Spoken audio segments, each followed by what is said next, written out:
Juste avant que la vidéo commence, tu dois absolument savoir que tu peux récupérer une formation gratuite Assure ton bull market comme un pro et en plus de ça un accès VIP au contenu exclusif. Défile dans la description de cette vidéo, clique sur le premier lien juste ici, clique sur obtenir gratuitement, remplis ce formulaire, trade sur notre plateforme partenaire BitGet et obtiens le contenu VIP qui te permettra de trader à mes côtés en suivant mes stratégies et un accès VIP sur mon Discord. Également, tu recevras automatiquement mon top 5 altcoin pour 2024. Tu peux retrouver une vidéo qui t'explique tout dans la description juste ici. Bon visionnage. Bonjour à tous, j'espère que vous allez bien. On se retrouve pour le brief du vendredi 8 décembre 2023. On se fera un petit point sur le Bitcoin, Ethereum, et vous avez choisi en commentaire Cardano. C'est Cardano qui a gagné, donc j'avais opposé Cardano contre TIA. Cardano a gagné, je remets donc en jeu TIA, j'ajoute Avax qui est beaucoup revenu en commentaire. N'hésitez pas donc à choisir entre Avax et TIA pour l'analyse du lundi. Demain, samedi, vous aurez donc le Versus également qui a déjà été tourné. Je vous laisse consulter ça, ça sort demain matin. Et vous pourrez aussi me donner des idées de prochains Versus. Mais en tout cas, pour le prochain brief de lundi, en commentaire, mettez-moi Avax ou TIA. Et on verra aussi un outil de spéculation. On verra un petit peu le positionnement des whales sur un exchange. Je vous parlerai de ça après sur le Bitcoin. On analysera tout ça. Juste avant de commencer le brief, je vous invite à mettre un petit pouce bleu, à vous abonner si ce n'est pas déjà fait. Ça fait toujours plaisir et ça récompense le travail qui est fourni. Et ça permet de développer la chaîne. Donc c'est super cool. Donc vraiment, n'hésitez pas. Alors le Bitcoin, hier on avait vu ensemble la zone de stop qu'il fallait venir chasser. On avait vu notre range, donc on était ici. Ah, je peux pas faire de replay, donc je vais l'inventer moi-même. Voilà, donc on était ici dans ce range, on avait vu ensemble, généralement dans un range, il y a d'abord une chasse au stop avant la vraie direction. Pour avoir une direction haussière, généralement le mieux c'est d'avoir la chasse au stop au sud, de réintégrer pour aller casser au nord. Pour avoir un mouvement baissier, généralement c'est d'abord chasser au nord, réintégrer pour aller vraiment casser au sud. Alors, on a notre range, le marché est venu faire quoi? Ah, le marché est venu déclencher les stop loss au sud d'abord, on avait toute cette zone d'imbalance ici. Vous vous souvenez, zone d'imbalance plus bougie vectorielle, c'est une zone très puissante de support, surtout quand il y a des stops comme ça, donc généralement, faut être très vif, hein. Si on achète, on se positionne en buy limit ici ou on attend la réintégration. Ça, c'est ce qu'on avait vu, mais je reviens juste dessus après. On me demande souvent en commentaire, oui, les indicateurs que j'utilise, etc. On vous a fait un lien, un site. Donc, en commentaire épinglé de cette vidéo, vous avez les indicateurs que j'utilise avec un petit lien. Vous cliquez sur ce lien, vous mettez votre pseudo Discord et vous aurez accès aux indicateurs, tout simplement. Donc, en commentaire épinglé, vous cliquez sur ce lien, GoTraderCU FRSC. Et vous aurez justement un essai au niveau des indicateurs pour ceux que ça intéresse. Donc en fait, simplement pour ceux qui se demandent, la bougie vectorielle, c'est quoi? C'est une bougie sur laquelle on a eu bien plus de volume que les sessions précédentes. Donc là, vous voyez ici sur ces bougies, on a bien plus de volume que les bougies précédentes. Donc ça en fait des zones importantes. Et en fait, quand on combine bougie vectorielle imbalance et on a des zones de stop, c'est très puissant quand on vient déclencher ça. Généralement, c'est une bonne zone pour des whales pour acheter si elles ont besoin de liquidité. Et également pour sortir quelques petits leviers et quelques petits stops par-ci par-là. Donc on avait vu plusieurs possibilités pour l'entrée. Il y a un truc qui fonctionne très bien, c'est d'identifier le seuil médian de l'imbalance. Donc hop, on prend simplement la moitié, on coupe la poire en deux. C'était ici et il est tout à fait possible de poser son long au niveau du seuil médian et de foutre un stop loss sous la bougie de l'imbalance, tout simplement comme ça. Et après, soit de targeter 2 pour 1, donc en l'occurrence ici c'était bon, ou de targeter dans le sens opposé du range, ici les stops, hein, qui est toujours un objectif, tout simplement. Deuxième possibilité pour ce trade, c'est celui qu'on a vu hier, et pour moi c'est l'un des plus safe, c'est d'attendre la chasse au stop et d'attendre la réintégration. Donc on a chassé les stops, on a réintégré le niveau du range sur cette bougie ici. Donc on met son ordre, on attend d'être fill, donc là on a été fill sur cette bougie, on met son stop au niveau du plus bas et simplement le TP au-dessus du range, donc là ça donne 2,41 ici. Il est tout à fait possible d'ajouter des conditions de break-even ou de réduire son risque, enfin bref, on peut faire plein de choses. Ou quand on voit que le prix commence un petit peu à se détériorer, on peut par exemple sortir pour essayer de re-rentrer. Je vous expliquerai ça après. Mais ça, grosso modo, c'est l'idée de trade actuellement qu'on avait vu hier. Et pour l'instant, bah, ça se passe bien et le mouvement a bien été déclenché. Également, ça peut être un point d'entrée swing pour aller viser au-dessus. Pour moi, la prochaine zone, hein, si on arrive à vous rappeler, là on est dans une grosse zone d'imbalance ici, qu'on a du mal à casser, c'est normal, j'en avais parlé, imbalance d'une bougie vecto, ça va faire résistance et on voit qu'on a du mal, ça fait quand même depuis 1, 2, 3, 4 jours qu'on consolide sous ce niveau. Ça finira par casser, hein, parce que le trend est haussier, donc comment dirais-je, on met plus de probabilité à la cassure haussière qu'à la cassure baissière et la reprise d'un marché baissier. Sachant qu'en plus de ça, on a les ETF qui arrivent dans un mois, donc c'est toujours ce gros narratif qui nous booste. Et je pense pas que le marché topera avant la sortie des ETF, ce sera plutôt autour de cette sortie, et je pense même après. Du coup, voilà, en termes de probabilité, on a encore plus de probabilité haussière, et je pense que le prochain objectif, c'est 48 200. Donc l'idée, c'est d'avoir trouvé justement le point d'entrée ici, qui était là sur cette chasse au stop, d'avoir soit un TP définitif ici si on veut juste trader le range, soit garder ce point d'entrée, ici mettre un take profit, mettre son stop à break-even ici, comme ça quoi qu'il arrive on perd rien et on gagne, et garder ce trade parce que c'est une très bonne entrée, ça peut nous ramener jusqu'aux 48 200. Voilà, tout simplement. Autre chose à noter ce matin, comme je dis, il faut faire attention à ce que dessine le prix, et le fait que ce matin le prix soit en train de dessiner quelques creux et qu'il ait du mal à vite aller chercher les stops, ça m'invite à la prudence, et je ne serais pas étonné, des fois ça arrive, hein, que le marché vienne en fait tout simplement comme on faisait sous la résistance. Je sais pas si vous vous souvenez, j'en parlais beaucoup, et justement c'est ce qui indiquait qu'il y avait de grandes chances de faire une résolution haussière. Juste là sous la résistance, vous vous souvenez, on en parlait, le marché chassait tous les acheteurs. C'est-à-dire qu'en fait, ici, hop, on chassait les stops, tac, on remontait, on recréait des stops qu'on chassait ici, etc. On a fait ça quand même 2-3 fois avant de vraiment les casser la résistance. C'est une chose qui pourrait être faite également actuellement. Ça ne m'étonnerait pas, sachant qu'il y avait des petites zones d'imbalance, etc. au sud qu'on continuait de combler. Là, c'est la même chose, c'est-à-dire que ici, certes, on a comblé toute cette imbalance là, ok, mais on voit qu'il en reste une petite ici. Et on voit qu'elle justement, elle est en train de se créer parfaitement sous ces zones de creux. Donc pour moi, vu ce que dessine le prix, il y a quand même des probabilités que ce trade ici puisse être invalidé ou stoppé. Parce que là, en fait, le fait que c'est très bien la réaction qu'on a eue ici, mais le fait qu'on n'aille pas casser ce sommet ni chasser les stops, ça peut indiquer que le marché peut faire une dernière petite chasse au stop au sud avant de vraiment y aller. Parce que là, comme je dis, on accumule un petit peu trop de creux ici. Donc là, je serais vraiment pas étonné qu'on ait encore un petit move comme ça d'enfoiré, où le marché vient récupérer les stops ici et vient combler cette imbalance juste là. Alors, où est-ce qu'il est le polyline? Il va être ici. Tac, tac, et hop. Que cette fois-ci, ce soit la bonne pour aller bouffer les sommets, parce que là, on en accumule trop. 1, 2, 3, 4, 5, 6, 7 ici. On commence à avoir plein de stops qui s'accumulent ici. Donc, dernière chasse, on comble cette imbalance de cette bougie Vecto, et hop, merci, au revoir. Là, on y va vraiment. Ça m'étonnerait vraiment pas. Donc, c'est ce que je surveille pour ce matin sur le BTC d'un point de vue court terme. Maintenant, voilà, il n'y a pas à s'inquiéter, le graphique est toujours haussier. À un moment donné, il y aura une grosse correction parce que le marché laisse tous les stop-loss des acheteurs intacts. C'est-à-dire que tous ceux qui achètent du BTC à levier sur les contrats dérivés, il n'y en a aucun qui se font rect. En tout cas, il y en a très peu. Il y a des phases de rect où vous voyez, il y a des petites phases de liquidation, etc. Mais si vous mettez vos stops intelligemment, entre guillemets, ou simplement en suivant la tendance, si vous mettez vos stops sous les creux, vous ne vous faites jamais chasser. Il n'y a aucun creux majeur qui a été chassé sur ce rallye pour l'instant sur le Bitcoin. Donc c'est ce qui m'invite à penser que ouais, comment dirais-je, quand le nettoyage commencera, il y aura un gros nettoyage. En gros, ce ne sera pas un petit dip gentil. Je dis pas que ça arrive maintenant, perso je pense pas que ça arrive maintenant, mais quand ça arrivera, ce sera pas un petit dip gentil, on est gentil, on descend doucement avec une belle dynamique. Non, je pense qu'à un moment donné, ça pourrait descendre gentiment, et d'un coup, voilà, il y aura un gros truc comme ça qui vient recter plein de monde. Parce que c'est vrai que d'un point de vue contrat dérivé, tous ceux qui achètent à levier pour l'instant sont intacts. Donc ça, faudra faire attention. Ok. Maintenant, comme je le dis, là, graphiquement, pour l'instant, tout va bien. Juste quand ce nettoyage arrivera, impossible de le timer. Si on pouvait le timer, ce serait peut-être après les ETF. Mais je pense qu'il faudra s'attendre quand même à un gros nettoyage, il faut faire attention. Ça veut pas dire qu'il faut shorter Bitcoin maintenant. Le prix il est haussier, le narratif il est toujours haussier. Le narratif qui nous pousse n'est même pas encore là, donc il peut encore nous pousser encore un mois. Pour moi, c'est trop tôt pour shorter BTC. À part si vous voulez construire une position swing long terme, ou vous shortez sur la montée, par exemple, si vous pensez qu'il y aura un retournement du prix. Ok, ça peut être une stratégie, comme si on faisait un décès à la baisse, mais là on fait un décès à la hausse sur un short. Ok, mais même ça, je pense que c'est un peu trop early. Je pense vraiment que le prix peut venir entre 50 et 60 000, et que c'est vraiment à ce moment-là que le sentiment va s'inverser, que tout le monde deviendra bullish, surtout autour des ETF, et je pense que c'est à ce moment-là qu'on pourra avoir un nettoyage. Ça, c'est mon avis, encore une fois. Donc pour l'instant, je spécule haussier sur BTC toujours. Le but, c'est de trouver des achats.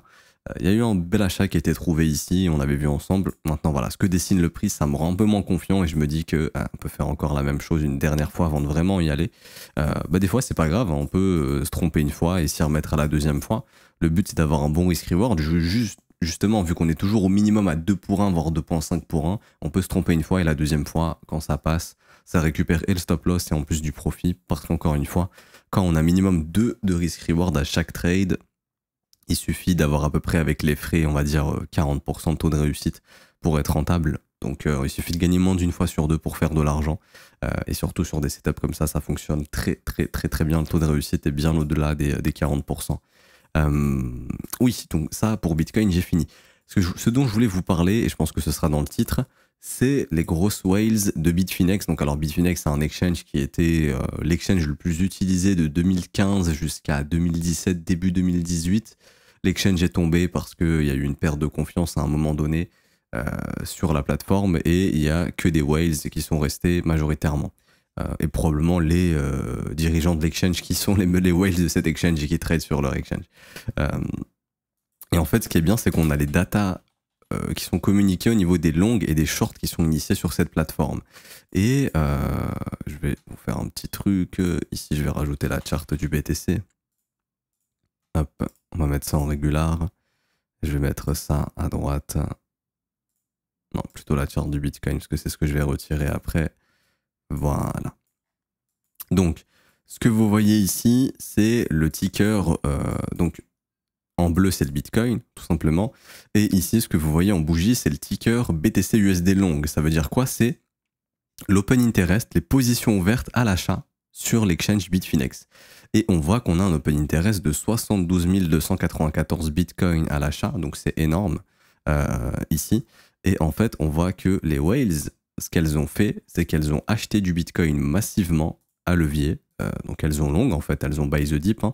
Elles ont buy the dip à partir à l'époque, des 37 000 $ et elles ont fait ça jusque juin 2022, donc jusqu'au bottom avant la chute d'FTX. Donc en fait, les whales, elles ont acheté. Hop. Je dirais même massivement, elles ont vraiment acheté sous les 30 000. Hein. Mais grosso modo, voilà, c'est la zone qu'elles ont acheté ici. Donc les whales, elles ont acheté massivement du BTC ici. Ce qui est intéressant, c'est que bon, FTX était imprévisible, mais ces mêmes whales n'ont pas panic sell pendant le crack FTX ici en novembre 2022, vous voyez, ils n'ont pas fermé leur long. Il y a eu une première prise de bénéfice qui a été effectuée la semaine du 20 mars 2023, donc c'était sur les tops ici, tout simplement.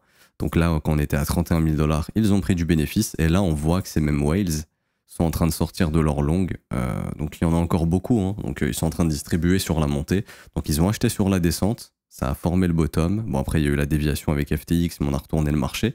Et là, en fait, elles sont en train de vendre sur la montée et elles accélèrent la vente depuis qu'on a cassé les 40 000 $. Mais les 38 000 $, pardon. Donc là, en fait, elles sont en train de vendre ici. Donc il y a de grandes chances que sur la vague de montée qu'on est ici, tout comme sur la vague de baisse où elles ont acheté, en fait, elles vont clôturer leur long ici et prendre leurs bénéfices, tout simplement. Donc là, les whales de chez Bitfinex sont en train d'exit le marché sur cette montée ici.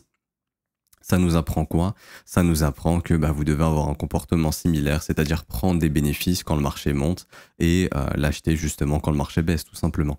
Et donc voilà, on rentre dans cette phase de profit. Donc on est passé d'un open interest long de 109 000 bitcoins à 71 000 bitcoins, donc il y a eu pas mal de profits qui ont été pris.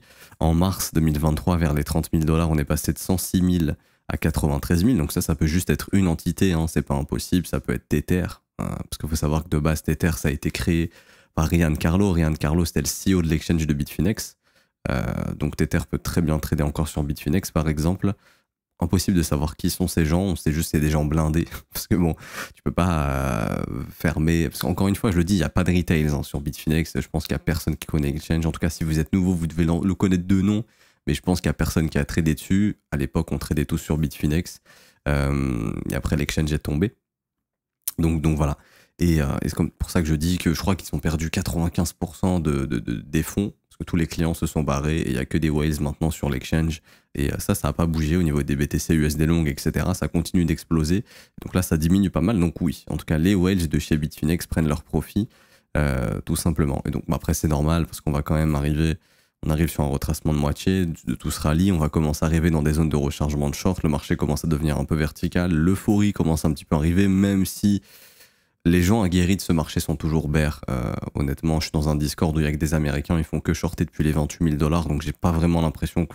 Le sentiment commence à être bullish, mais les traders qui ont de l'expérience restent short, pour l'instant. Donc tant que ces gens-là resteront short, je pense que le marché se retournera pas.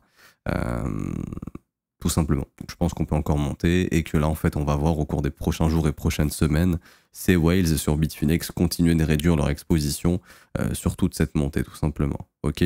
Jusqu'où ça va top, j'en sais rien, mais en tout cas, on sait que les mecs sont en train de se barrer. Il y a le même ticker avec BTC USD Short. Et lui, en fait, il est beaucoup moins intéressant dans le sens où l'open interest, il est toujours très faible. Donc, en fait, j'ai l'impression que les whales de Finex sont surtout là pour acheter généralement pour s'exposer à l'achat plutôt que s'exposer short. Si elles s'exposent short, peut-être qu'elles le font sur un autre exchange ou avec d'autres moyens. Mais en tout cas, sur Bitfinex, il n'y a pas trop de comment dirais-je, de grosses positions short. En fait, on n'a que 431 BTC en exposition short. Donc, et ça, c'est depuis très très longtemps. Par exemple, même au top du BTC, bon là, il y avait eu un petit peu d'exposition short, mais ça reste toujours très très faible. Il n'y a pas énormément d'exposition short. C'est surtout le BTC USD long qui est intéressant. Et donc, ouais, là, on est en train de voir justement que c'est en train d'exit les longues. Ici, ça take profit. Voilà, c'est ce dont je voulais vous parler. N'hésitez pas à me dire si vous trouvez ça intéressant ou non. Moi, je trouvais ça intéressant de vous en parler.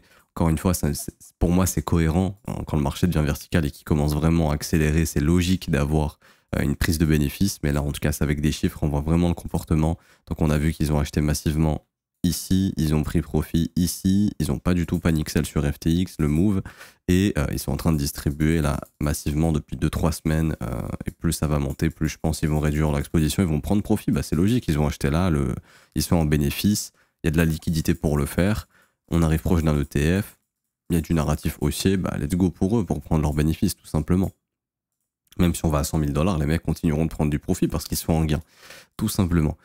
J'ai pas plus de choses à dire pour Bitcoin. Concernant Ethereum, on est enfin venu chercher les 2400 $. Est-ce que c'est le bon template? Il est là. Donc le premier arrêt qui est ici. Il nous manque pas grand chose pour aller chercher les 2400, on s'est arrêté à 2398.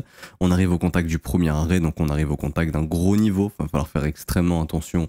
0,382, ok, ça peut être un potentiel top de TH d'un point de vue technique. Après, encore une fois, le mouvement est toujours très fort et je ne vois aucun signal de retournement. Mais si vous êtes exposé sur OTH, ça vaut le coup de prendre des bénéfices et de sécuriser ses positions. Là, je parle vraiment pour les swing traders, les gens qui sont en train de trader ce mouvement haussier. Pour l'investisseur long terme, encore une fois, vous vous en foutez. Le graphique, il est très joli.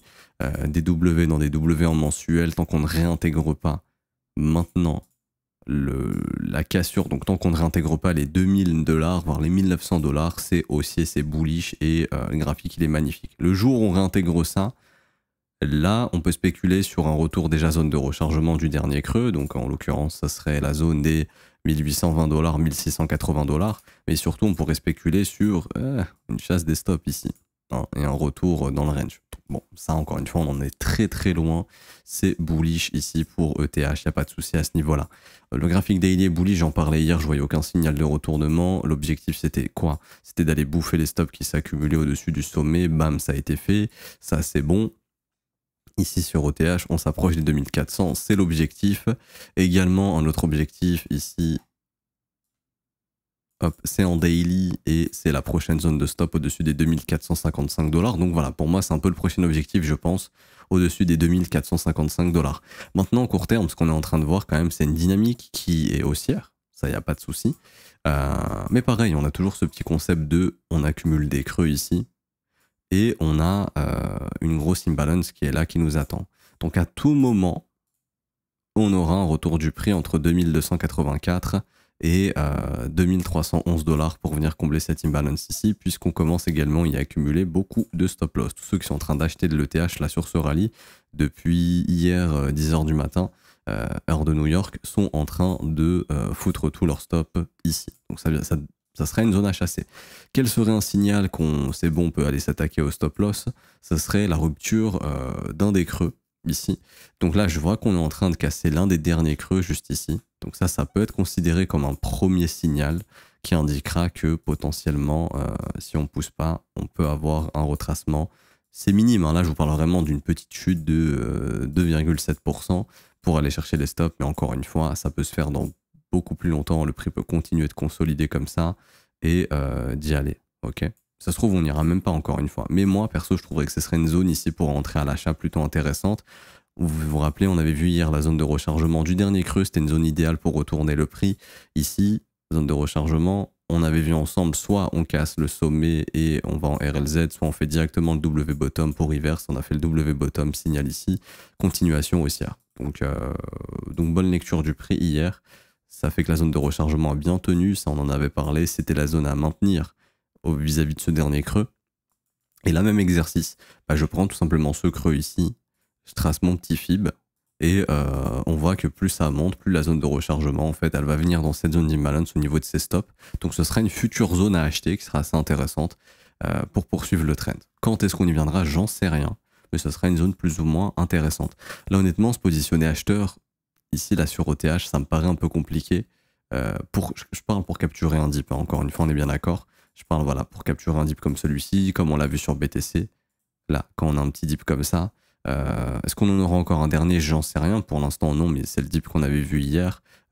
C'est un peu compliqué là d'avoir la même chose sur ETH dans les niveaux de prix qu'on a actuellement. Ok, donc ça serait plutôt entre 2310 $ et 2280 $ pour trouver une bonne zone d'achat sur un petit nettoyage pour poursuivre le rallye.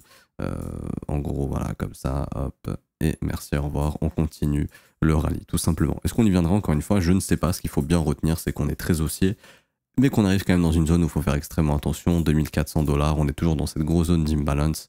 Faut quand même faire attention, c'est pas une zone banale, ok? Donc surveillez bien ETH, ici autour des 2400 $ et même prochaine zone de stop au-dessus des 2455. Et après, on verra s'il y a des signaux de retournement ou non. Pour l'instant, il n'y en a pas, ok? Et sur ETH, vous avez aussi sticker sur les whales de Bitfinex, donc c'est ETH-USD long ici. Et on voit pareil sur ETH qu'il y a eu une prise de bénéfice ici, donc ça a acheté pas mal en juin 2022, donc mai 2022, juin 2022. J'ai pas le graphique d'ETH sous les yeux, mais je crois que c'est le bottom exact. En tout cas, ça m'étonnerait pas vu que ce sont des whales. Et si c'est Tether, les mecs ont des milliards, donc ils font un peu ce qu'ils veulent du marché. C'est ça normalement. Hop. Je crois que c'était au bottom, hein, si je dis pas de conneries. Alors, c'était au bottom exact, ouais. Les mecs ont massivement acheté de 1700 $ jusqu'à 800 $. Il y a eu une prise de bénéfice sur ces tops et pareil, là, ça a réacheté de avril 2023 jusqu'à octobre. Et là, sur cette phase haussière, ça prend des profits. Il y a quelqu'un, on va regarder en daily quand est-ce que ça s'est fait. Alors, il y a quelqu'un qui a exit massivement de ses longues du 9 novembre, donc c'était sur ce top ici exact, hein, du 9 novembre jusqu'au 12 novembre, donc c'était ici au niveau des 2100 $ ici, donc quelqu'un qui a exit ses longues. Il y a encore beaucoup de longues sur ETH. On a juste un open interest long qui a diminué de 50%. Bon, juste, c'est quand même énorme. Donc il y a quelqu'un qui a pris ses profits. Enfin, en même temps, probablement, les gens ont acheté... le gars a acheté par ici, ou s'il avait conservé ses longues au bottom, il avait acheté là. Donc c'est logique de prendre des bénéfices. Et l'open interest est encore assez élevé, on est encore à 111 660, donc il y a encore beaucoup de longues sur ETH. Hein. Donc là, ils peuvent encore distribuer, plus ça monte, plus on pourrait voir l'ETH USD long diminuer. Okay, mais voilà, je trouve la data qui était beaucoup plus pertinente sur Bitcoin que sur ETH, même si au bottom, bon, les mecs ont pas mal long et là, ça prend des bénéfices. C'est vrai que je trouve que c'est surtout la data de Bitcoin qui est la plus intéressante. J'ai fini pour BTC ETH. Je vous fais pas de point macro aujourd'hui puisqu'il s'est rien passé de nouveau cette semaine. Le dollar, pas de retournement encore. Le S&P 500, il se passe rien, il est complètement pas volatile. Et le gold qui est venu chasser la TH, ça on en avait parlé, c'était l'objectif. Et depuis, il se passe plus grand chose. Du coup, on finit la semaine avec Cardano. Alors, Cardano techniquement très joli. Très belle structure qui est en train de se mettre en place. Ici, on avait un range, on est venu chasser au sud, donc là, il y a de grandes chances qu'on vienne chasser au nord, et je crois même que c'est bon, ça a été fait. Si je dis pas de bêtises, voilà, c'est en train d'être fait. C'est une zone de profit à l'heure où je vous parle pour les gens qui vont trader ce range, ok? Parce que ça peut juste être une déviation et le marché peut continuer de ranger longtemps. Vous vous rappelez, on n'est pas encore dans le cycle de hausse sur beaucoup d'altcoins. Hein. Au niveau de la saisonnalité, si on suit un petit peu Dodge, etc., qui est un bon indicateur de cyclicité, je voulais pas dire de saisonnalité, mais de cyclicité, on voit que le marché est encore dans ce qu'on appelle la phase de transition, donc la phase d'accumulation. Même si on regarde par exemple le Total 3, ici, on est encore justement dans plus ou moins ce range. Donc dans cette phase de transition, si on breakout, on peut potentiellement commencer la phase de cyclicité haussière. Ok, ce qui n'est pas encore le cas. Et également une bonne alt season et un bon bull market sur les alts, ça se fait surtout quand les altcoins surperforment le Bitcoin, ce qui est clairement pas le cas ici où les altcoins se font exploser face au Bitcoin. Maintenant, concernant ADA, pour du long terme, ça s'achète, 46 centimes, franchement le prix est très bon. Je pense qu'on est encore sous les 88,6 de retracement, si je dis pas de bêtises. Faudrait que je me fasse un template 88,6. Pour moi, c'est vraiment, j'estime qu'une altcoin est encore cheap quand elle est sous 88,6 ou autour. Donc pour moi, c'est encore cheap ici, Cardano. C'est encore un très bon prix si on investit long terme, qu'on croit dans le projet. Ça peut, sans problème, ça a performé. Ok. Maintenant, au niveau, comme je disais, du graphique. Alors, on a eu la petite déviation au sud du range, vous voyez, petite chasse au stop, hop, réintégration, et là, on va s'attaquer au nord. Donc ça, c'est une zone de profit si vous êtes dans le rallye. Je ne parle pas pour les investisseurs en long terme, encore une fois. Si tu investis long terme, ton objectif, c'est pas de vendre à 46 centimes. Déjà, c'est de vendre en dehors des zones de rechargement. Donc, c'est-à-dire, au minimum, tu cherches à vendre au-dessus des 1,20$ à long terme. Tu vends pas des zones de rechargement long terme quand tu es un investisseur, c'est des zones que tu achètes. Donc déjà, c'est des zones, tu sais que jusqu'à 1,20, tu vas pas vendre quand tu es investisseur long terme, tu vas conserver tes bagues et tu vas accumuler tranquillement, doucement mais sûrement, jusqu'à ce que le marché en sorte. Et c'est à ce moment-là où tu peux commencer à prendre quelques bénéfices sur la montée du prix. Là, je parle vraiment pour les swing traders ici. Ça, c'est une zone de profit. Ok. Maintenant, je ne vois aucun signal de retournement sur Cardano. Juste à part que c'est une grosse zone de liquidité que le marché est en train de prendre, et donc c'est pour ça qu'on peut prendre des bénéfices. Prochaine zone à venir chercher, je la vois, elle est juste ici. Ce sera les 48,25, donc 0,4825 centimes. Mais surtout, prochain gros niveau, ça sera les 52 centimes. Et je pense personnellement que tant qu'il y a du momentum, si on se met vraiment à accélérer sur Cardano ici, on va aussi aller chercher au-dessus des 59 centimes. Et même la zone idéale, ça serait carrément de venir chercher au-dessus des 68 centimes. Ça serait en fait de venir nettoyer tous les sommets ici. Donc là, les gens vont FOMO et à ce moment-là, on aura probablement trouvé un top, à part si on part dans un gros bull market et que là, bon, c'est bon, let's go, on y va. Mais si on est encore dans cette transition et qu'en 2024, ça consolide, en fait, il faudra tracer simplement sa RLZ et il y aura très très probablement un retour du prix ici, une fois qu'on sera venu là. Et en fait, c'est ce qui permettra justement de faire ce gros range ici. Et à ce moment-là, quand on recassera au nord, là, ça sera le début du vrai bull market. Ok. Ça dépendra encore une fois de comment réagit le prix. Par exemple, ici, précédent cycle, vous voyez, on a eu un premier rallye assez intéressant. Le prix est passé de 2 centimes à 10 centimes. Donc, on a quand même eu une performance de plus de 400% ici. On était au-dessus un petit peu des 2 centimes. Ouais, 2,7, on est monté à 10, donc on a fait une performance de 1 fois 3,8, quasiment 1 fois 4. Et après, on a retracé. Et en fait, c'est ce qui a créé tout simplement ici le gros range. Donc, on a eu la déviation au sud. Après, on a cassé au nord. Et donc là, c'était le début du bull market. Graphiquement, peut-être qu'on était là, ici. C'est pas impossible. Après, on voit que la transition était bien plus longue. Hein. Là, c'est une transition plus rapide. Moins d'1 an. À l'époque, c'était de décembre 2018 jusqu'à mars 2020. C'était bien plus long, mais peut-être qu'on a déjà fait cette phase de capitulation ici et qu'on est déjà dans le mouvement là, et donc on aura des pullbacks grand maximum au niveau des sommets ici. C'est pas impossible si l'histoire se répète. Après, encore une fois, sur du long terme, c'est très bien. Ce qu'il faut juste prendre en compte, en fait, si vous investissez sur Cardano maintenant, c'est qu'il faut prendre en compte que le prix peut revenir, par exemple, entre 26 centimes et 32 centimes. Et donc là, au prix actuel, ça peut faire des tremblements de 30%, 40%. Ce qu'il faut comprendre, c'est qu'après l'ETF du Bitcoin, on aura probablement un mouvement sell de news généralisé sur le marché, parce que le marché, ça fait depuis là 2 mois qu'il monte non-stop. Après l'ETF, ça fera 3 mois qu'on est monté non-stop.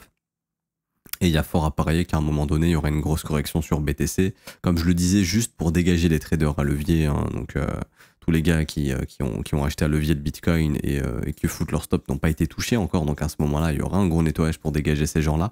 qui n'ont pas été du tout impactés sur ce rallye haussier. Parce qu'en fait, là, le Bitcoin, franchement, il suffit juste d'acheter à levier, on fait de l'argent. Genre, littéralement, c'est ça. Hein. Je vous dis surtout pas de faire ça. Je vous donne le comportement du marché actuellement, puisqu'il chasse aucun creux. Donc, si vous n'avez pas un levier x100 ou x50, c'est impossible de se faire prendre son stop sur le Bitcoin actuellement, ou sa liquidation si on n'a pas des gros leviers. Donc, c'est pour ça que là, il y a tout le monde qui gagne. Et à un moment donné, il y aura le retour de bâton. On viendra nettoyer ces gens-là. Quand, j'en sais rien, mais ça arrivera probablement. Et donc c'est à ce moment-là, justement, quand il y aura la grosse correction sur le BTC, qu'il y aura un retracement sur les altcoins. Okay, mais ça dépendra jusqu'où est monté Cardano. Si Cardano il est monté jusqu'ici et que cette correction elle arrive, on pourrait déjà revenir à 38,2. Ça serait par exemple 51 centimes. Si on retrace vraiment plus profondément en 2024, comme c'est une année de consolidation, ici, bah à ce moment-là, ce sera la zone de rechargement qui sera hyper intéressante. Quoi qu'il en soit, le prix est très bon. Ici, juste voilà, c'est encore un peu trop tôt pour parler de début de cycle haussier, etc. Ça peut encore ranger cette année 2024. Et plus le graphique va être plat, mieux ce sera justement pour avoir un big breakout et la repartir. Quels seraient les objectifs haussiers? Bon, déjà comme je disais, techniquement la zone de rechargement c'est tout ça. Hein. On va pas vendre la zone de rechargement en tant qu'investisseur long terme. Donc déjà pour moi Cardano ça se vend pas. Pas avant 1,22$. Ok, si on prend les concepts stricts, etc., et qu'on réfléchit comme un investisseur. Je vais tracer un fil dans le sens opposé, jusqu'au bottom.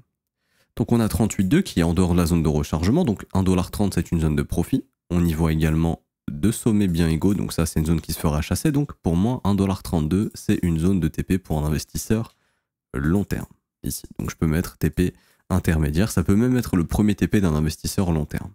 Deuxième zone de TP, pour moi, ça sera tout simplement au-dessus de ces petits sommets ici, quand on va commencer à arriver au niveau des 61,8 et dans cette zone d'imbalance. Donc je mettrai un deuxième TP autour des 1,85$ ici. Ensuite, il y a la zone de rechargement de short. Si je peux prendre un bénéfice dedans si j'en ai envie, pas de souci. Hop, ça serait pour moi là, au niveau des 2,45$, au niveau de toutes ces mèches ici. Il y a même une petite imbalance ici, donc hop. Allez, on coupe la poire en deux, on peut très bien faire ça et faire ça. Plus ça monte, plus on prend des bénéfices. Également, ce que je vous recommande de faire, c'est tant que le momentum est fort, et je vous recommande de prendre le moins de profit sur les premiers ordres. C'est-à-dire, par exemple, ici, je vous donne un exemple bête, hein, je vends 50 Cardano, ok. Là, j'en vends 80, ok. Là, j'en vends plus, toujours plus, sur les ordres les plus hauts. Là, j'en vends 120 par exemple. Là, j'en vends... Après, ça dépend du bac que vous avez, bien sûr. Là, j'en vends 200. Pourquoi faire ça? Parce que si je vends la même quantité, mon prix moyen de vente, ce sera la moitié de mes ordres. Donc, si je mets 6 ordres de vente, ce sera le troisième ordre. Ok? Donc, 1, 2, 3, 4, 5, 6, grosso modo, bah, mon ordre de vente moyen, il sera là. Par contre, si j'alloue plus de bénéfices aux derniers ordres, bah, ma profitabilité, elle augmente. Au lieu d'être en moyenne ici, ma moyenne de vente à 2$, elle sera peut-être ici à 2,50$. Donc ça fait plus de bénéfices, tout simplement. Tant que le marché est haussier, il faut privilégier les ventes sur les gros ordres, enfin sur les ordres les plus hauts pour moi, que les ordres les plus bas pour augmenter son profit. Après, il faut savoir lire le prix dans cette stratégie pour savoir se barrer quand le marché se retourne. Ça, c'est important. Ou simplement quand ça dégénère, quand ça devient hyper parabolique. C'est à ce moment-là, on peut réduire son exposition fortement. Et ensuite, les prochaines zones, tout simplement, ce serait des petites extensions, 161,8 hop, ici, donc ça serait entre 4,87$ et 6$. Ça, c'est vraiment les objectifs si on vient les chercher. Hein. Est-ce qu'on a un canal à long terme sur Cardano? Je ne sais pas, mais on peut en tracer un pour essayer de trouver une zone de TP. Alors, moi, je vais tracer tout simplement les deux points bas ici. Donc, actuellement, c'est les deux points bas. Je trace le point haut. Et on pourrait avoir le haut du canal. Après, je doute qu'on vienne chercher le haut du canal, ça serait 18$. À moins que Cardano vraiment explose en termes de capitalisation. À voir. Si ça se trouve, on aura un ETF sur Cardano, j'en sais rien. Mais ça peut être un objectif, le haut du canal. Après, je trouve ça assez élevé quand même. Ici, honnêtement, pour être honnête, ça me paraît un peu important. Après, est-ce qu'on n'aurait pas un autre canal qui traîne? Je pense qu'on peut en avoir un ici. Ouais, déjà ça serait plus réaliste. J'aime bien ce canal ici. On est déjà venu taper une fois, deux fois, trois fois, et juste ici. Hop, si je le mets bien. Donc ça me paraît complètement réaliste. tac, et là ça donnerait un objectif haut du canal plutôt autour des 7,40 $, ça tombe dans la gare jaune, donc ouais, je trouve ça plutôt réaliste ici. Je repasse en régular, donc ça va rien donner le canal, hein. Malheureusement il va rester en régular. Mais vous avez compris, donc ce serait dans ces niveaux de prix. Mais l'objectif, bien sûr, c'est pas ici on vend et là on vend plus rien. Jusqu'au 161,8, l'objectif c'est continuer de mettre des TP, donc un petit TP au-dessus de la TH juste ici. Je continue de vendre un TP autour des 1,272 avant les gros chiffres ronds. On vend pas à 4 $, on vend un petit peu avant, 3,85 $ par exemple. Ah, j'ai une target mathématique ici, je peux vendre également 1,61,8, ça tombe juste avant les 5 $, c'est super, je peux vendre ici. Et là pareil, par exemple avant les 6 $ ou 5,50 $, je peux vendre ici à 5,48 ou si je veux le chiffre rond, je vends ici juste avant les 6 $, hein, hop, 5,93 $ par exemple. Et voilà, le but c'est de mettre des TP intermédiaires sur la montée. On accumule pendant que c'est faiblement volatile et quand ça part en cacahuète comme ça, on vend, on vend, on vend, on vend, on vend. Tant que ça monte, on vend. Il y a juste ça à faire, à se faire plaisir et à prendre ses profits, c'est tout. Encore une fois, on ne peut pas savoir jusqu'où sera le top. L'objectif, c'est juste de prendre des profits plus ça monte, ni plus ni moins. Ok. Donc voilà un petit peu les objectifs. Je pense perso que si vraiment Cardano fait un nouveau cycle haussier et qu'il ne meurt pas, on peut se donner rendez-vous peut-être d'ici 2025. Allez, je vais bien étendre mon canal pour jouer le jeu. Si on estime que la cyclicité se répète, etc., que le top sera aux alentours de printemps 2025, on peut se donner rendez-vous avec un Cardano ici, peut-être autour des 11 $ si on suit vraiment le canal. Après, voilà, ça peut paraître un peu élevé. Si, allez, je prends ici les 2 points qui ont été touchés, ça diminue un petit peu l'objectif. Ça pourrait être autour des 10 $. Et si jamais le cycle est complètement différent, qu'on top autour de l'halving du Bitcoin cette fois-ci, qu'en gros, là, on n'est que de la hausse jusqu'à mai-juin 2024, qu'on est vraiment en train de débuter un gros bull market, les objectifs, ça serait, on va dire, entre 7,44 $ et grosso modo 7,72 $. Bon, encore une fois, ça dépendra un petit peu du timing. Le canal peut ne pas être touché, bien évidemment. On peut aussi le customiser. Je m'arrêterai là-dessus. Mais grosso modo, hop, on peut tracer notre canal comme ça, hein. Estimer que ça serait le haut du canal, grossièrement. Ça, c'était le bas du canal ici. Et voilà, ça pourrait être toute cette grosse zone de haut de canal. On peut même l'étendre un petit peu si on veut. Bon, là, je suis en train de tout toucher. Il fallait que je fasse ça mieux dès le début. C'est un peu compliqué, mais voilà, dans l'idée, ça serait le haut du canal tout en haut ici. Ça, c'était le bas du canal. Pourquoi pas? Ok, je m'arrête ici, j'espère que ça vous aura plu. Si c'est le cas, n'hésitez pas à laisser un petit pouce bleu, vous abonner si ce n'est pas déjà fait. Également, vous pouvez rejoindre la formation gratuite, donc je vous apprends tout ce qui est cycle de transition, cycle de hausse, baisse, je vous donne une stratégie clé en main pour pouvoir investir au mieux et prendre vos bénéfices au mieux avec une stratégie de gestion du risque, take profit, comment monter vos stop loss pour sécuriser vos investissements, comment réinvestir, combien réinvestir quand vous touchez des TP sur vos premiers investissements pour les réinvestir ailleurs pour faire gonfler votre capital sans exposer trop de risques par la suite. Je vous apprends tout ça dans cette formation. Également, en plus, vous pouvez rejoindre le VIP. Donc ça, en fait, le VIP et la formation, c'est le premier lien en commentaire épinglé de cette vidéo. Obtiens ta formation et accède au VIP gratuitement pour trader à mes côtés. Le VIP, c'est simple, c'est des vidéos exclusives, donc des setups qui vous sont envoyés. Également, vous avez des cours qui sont faits, donc des lives qui sont faits en direct, qui sont enregistrés par la suite et republiés en rediffusion pour les VIP également, où on voit des modèles de trading ensemble que vous pouvez appliquer par la suite. Également, il y a un salon dans lequel, donc là c'est le salon Day Trading et les autres salons, où vous avez des setups qui vous sont envoyés, mais surtout le plus important c'est de comprendre comment fonctionnent les modèles. Donc en fait on vous envoie les trades en direct, mais c'est des modèles que vous avez appris au préalable, que vous êtes censé pouvoir savoir appliquer, mais nous quand on voit ces modèles là, on vous envoie les trades tout simplement, et par la suite vous pouvez suivre le modèle si vous le voulez, et apprendre à trader à nos côtés. Tout ça c'est gratuit. Il y a le premier lien en commentaire épinglé de cette vidéo qui vous donnera toutes les infos. Et le deuxième lien en commentaire épinglé, c'est la vidéo qui vous montre tout. Comment ça fonctionne, comment rejoindre le VIP. Encore une fois, je le dis, c'est 100% gratuit, il n'y a rien à payer. Ok. Pour ceux qui veulent rejoindre l'école, donc ça c'est un abonnement payant, c'est une formation qui est plus poussée, c'est un suivi quotidien de ma part. Donc vous avez la formation de 19 h déjà. Dès que vous rejoignez l'école, Cours vidéo, cours écrit, exercices, examens et quiz. Vous apprenez tout sur l'analyse technique, l'analyse fondamentale, l'order flow, psychologie du marché, créer un mindset solide, créer vos propres stratégies, savoir acheter, vendre au bon moment et comprendre la psychologie des marchés. Et surtout, pouvoir justement vous créer une stratégie solide que vous pourrez appliquer sur le long terme. Tout ça, on l'apprend dans l'école. En plus de ça, vous avez les briefs quotidiens que je fais avec les élèves. Donc là, je vais le faire juste après le brief YouTube. Ça commence tous les matins à 7h du matin. Ça dure environ 1h30. Donc de 7h du matin jusqu'à 8h30. Si vous n'êtes pas disponible le matin, vous inquiétez pas, c'est disponible en rediffusion immédiatement après. Donc la rediff, elle est faite, elle est séquencée, vous savez exactement de tout ce dont on a parlé de telle minute à telle minute. Donc comme les vidéos YouTube, vous savez, je fais analyse Bitcoin de 7 minutes à 9 minutes, puis analyse Ether de 10 à 11 par exemple. Là, en fait, avec les briefs élèves, c'est pareil. Vous pouvez poser toutes vos questions en amont ou pendant le brief si vous êtes là pendant le direct, j'y réponds. Vous pouvez me demander d'analyser les cryptos que vous voulez, je les analyse. Vous pouvez me demander des idées de plans, si votre plan, je le trouve correct, ou comment on pourrait analyser, comment on pourrait customiser et optimiser votre plan. Également, vous pouvez me demander de l'aide dans n'importe quoi. Vous avez aussi un accès dans le Discord où vous pouvez poser une question à n'importe quelle heure. Dès que quelqu'un est disponible, on vous répond, que ce soit moi, les professeurs, les élèves avancés, on est là pour vous aider à progresser. Et voilà, dans les briefs, on analyse les marchés, on voit des setups ensemble, des trades qu'on peut exécuter, des cryptos, des altcoins qui sont intéressantes. On fait des watchlists de cryptos à surveiller, des setups qui seraient intéressants à prendre par la suite ou tout de suite. Il y a tout ça qui est fait dans l'école. Ça commence à 49 € par mois TTC. C'est sans engagement. Vous pouvez annuler le renouvellement quand vous le souhaitez.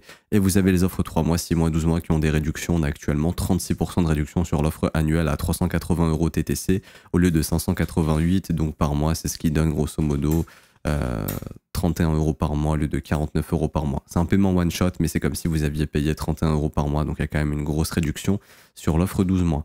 Et je vous souhaite une bonne journée, un bon week-end. On se retrouve demain pour la vidéo de Versus et sinon un lundi pour un prochain brief. Ciao, ciao.